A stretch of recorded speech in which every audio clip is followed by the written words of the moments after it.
one of the reasons why I absolutely love this particular model and exercise as a man is because it allows us to get very, very specific about the kind of woman and the nuances in that kind of woman we want in order to bring into our lives. And when we can get specific on that, we can then reverse engineer the systems that we need in order to facilitate that particular woman coming into fruition in our lives. So I've gone for the monogamy model here. I don't know about you guys. I mean, you can go down the polyamorous road, but I disdain and despair when I hear that word. Oh, I'm polyamorous. No, you're just promiscuous. I think that's what you mean. I think you just enjoy using people as a means to get off, which is okay, but I don't believe it's particularly morally upstanding. And I think it's a bit dishonest in dressing it up in this polyamorous debauchery. So I've done mine. I've done a little bit of mine, and you can kind of tell me what you think about mine. Well, actually, I don't really care because it's my preference. So a spiritually open individual. I don't believe that my future partner has to be religious necessarily, but certainly receptive to spirituality. And if she is religious, I think, again, that gives us a good foundation that our morals and values are certainly on the right path. If she's an atheist, I typically find these people very nihilistic and also very vain, and I typically do not get on with those kind of people. It's just my experience, but I'm open to be proved wrong, but this is my preference. No virtue signaling. I usually find actually the atheists are big on the virtue signaling. Ironically, the atheist religion kind of revolves around things like Ukraine, Palestine, BLM pronouns, all these things. That's their religion now, and frankly, I have no time for it. No party girls. It is a really disconcerting and worrying sign if I'm talking with an individual and typically their weekends revolve around getting drunk, going to clubs, going to bars, raving and all these kinds. I mean, raving might be the worst thing in the world in my personal experience that somebody can say on a first date. And I will probably walk out the door and leave her to stew in her Mandy and ecstasy and acid, whatever they're taking nowadays.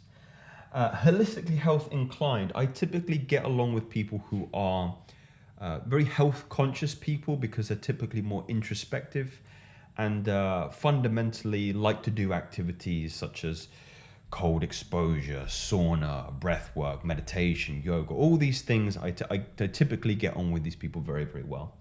Now, I try to go through these different systems in a different way comparatively to videos that you may have seen like this before.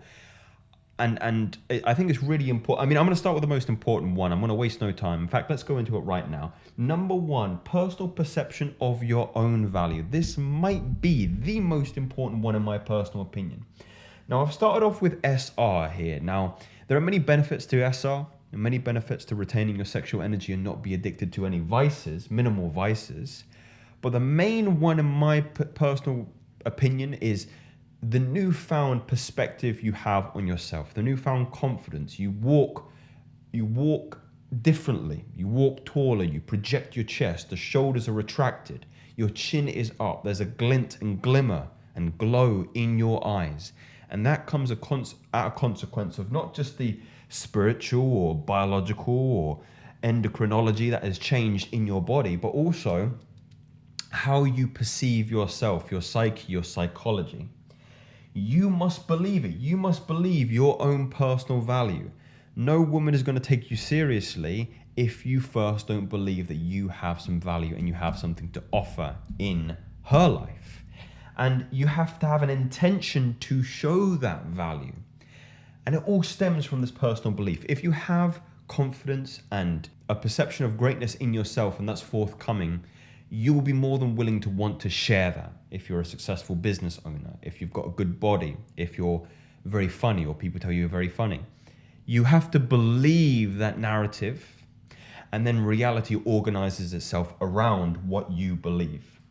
Now, I put number 4 here because I believe it has a perception on people's willingness to then project their value and intend to show their value. What she says and feels are two very different things. Now, I'll tell you a story, the one that I still have trouble with to this day, to be honest. But much less so than perhaps I was in my early 20s. It's women who typically say they want men over 6 foot, right? It is so humorous to me how quickly these ideas and what women say corresponds to the reality of what they're actually attracted to. Because remember, attraction is not a choice. It is a feeling. It is not a rationalization. It is not a reasoning. It is a feeling. You can't reason a feeling. You are just attracted for whatever reason. It could be pheromonal. It could be subconscious. It could be value driven. I have been, my second girlfriend, my second serious girlfriend beyond the ones in primary school and kindergarten and all that stuff, was the same height as me. So I'm 5'8" and she was 5'8" as well. We were together for around a year before I went to university. At university, I engaged in the very trite debauchery that all of you have gone in. I suppose if you're Americans, the college, and I don't know if you have university in the States as well, or the equivalent of university. And I was with many women, same height.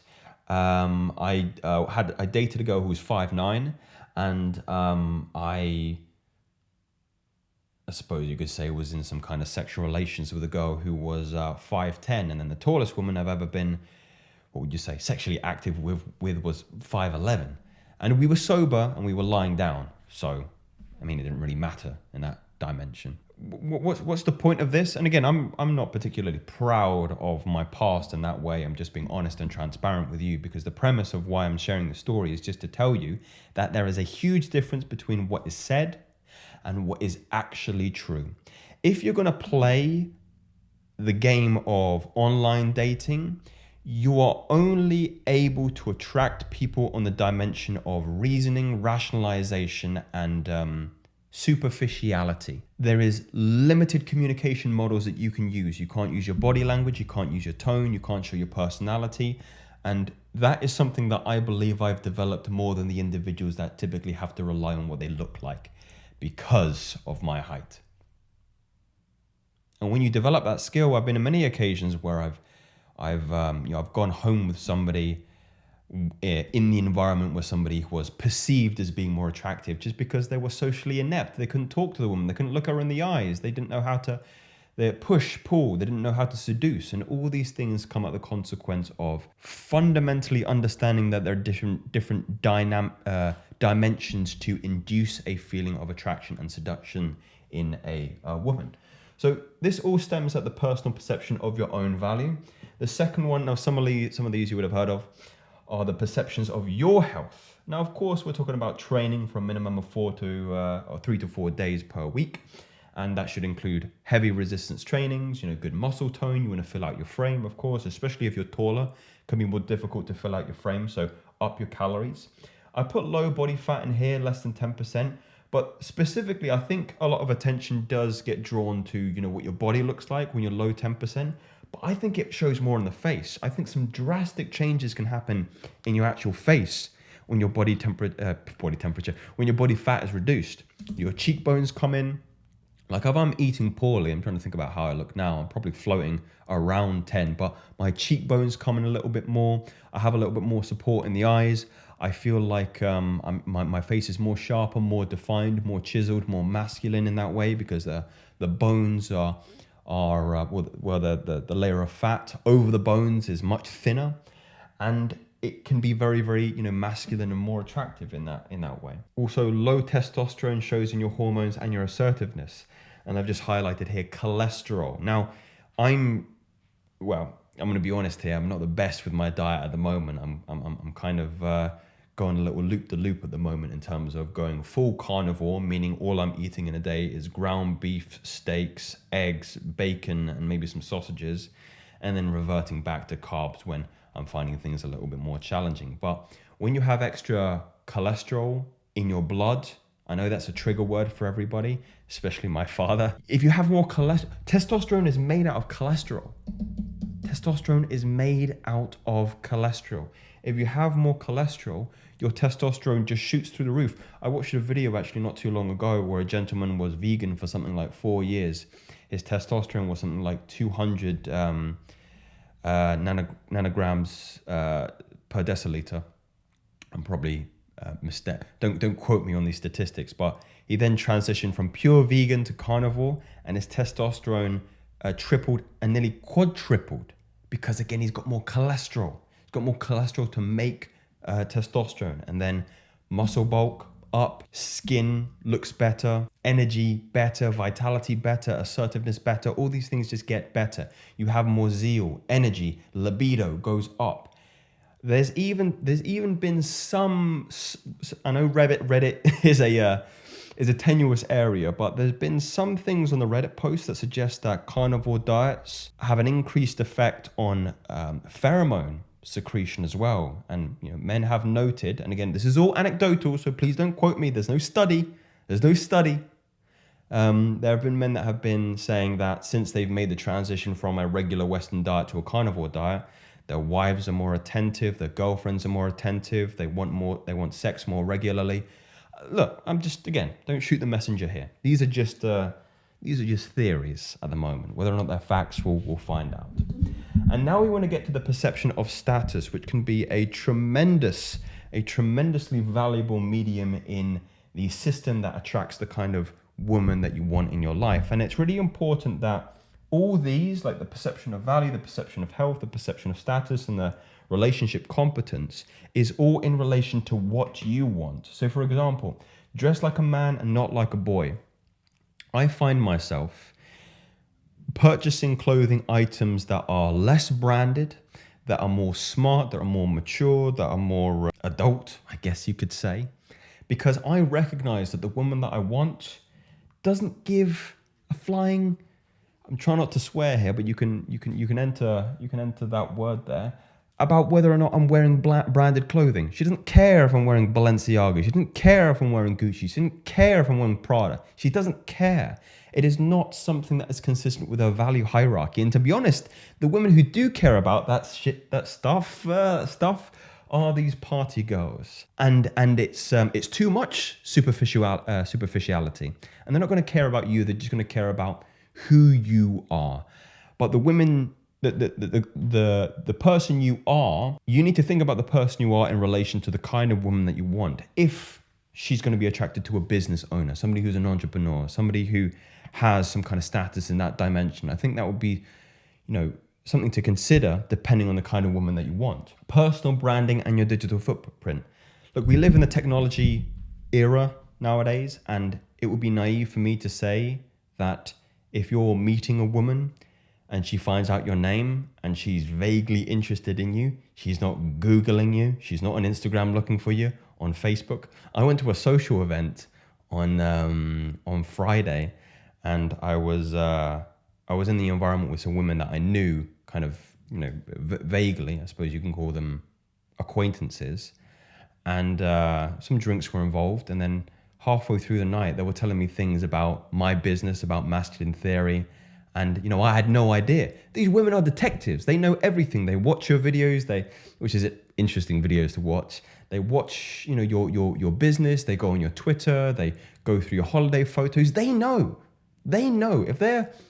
Even if they're not mildly interested, they're doing their homework. They're doing their research. So don't think that that you're not branding yourself in some way. If you're not posting on Facebook, if you're not posting on Instagram, if you're not posting on, whatever the case may be, that is your brand. Your brand is, I have no digital footprint. I don't care. And, the woman that you might want to attract might not care about that. That's fine. But it is naive to believe that this is not important, or this doesn't have an effect, at least. What have I put here? Quality, social, company as well. So think about the people that are around you.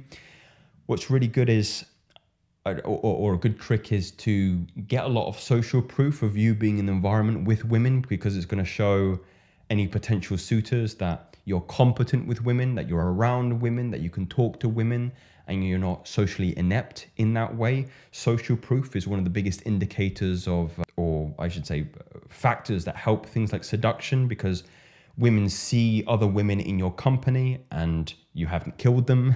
So it's safe. It's safe to go near you. It's safe to interact with you. And if you can create a safe environment, then women will be more receptive to being in your orbit, so to speak.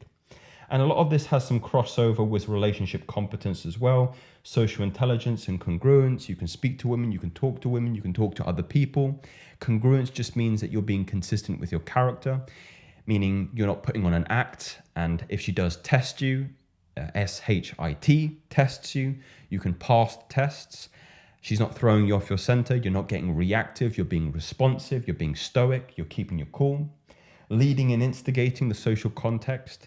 Typically, again, the woman I want to be the leader, and she's going to want me to be the leader. So I'm making plans. I'm saying I want to go here. I want to go on holiday here. I want to eat here. And she's following. She's being receptive to that. She's falling into my frame.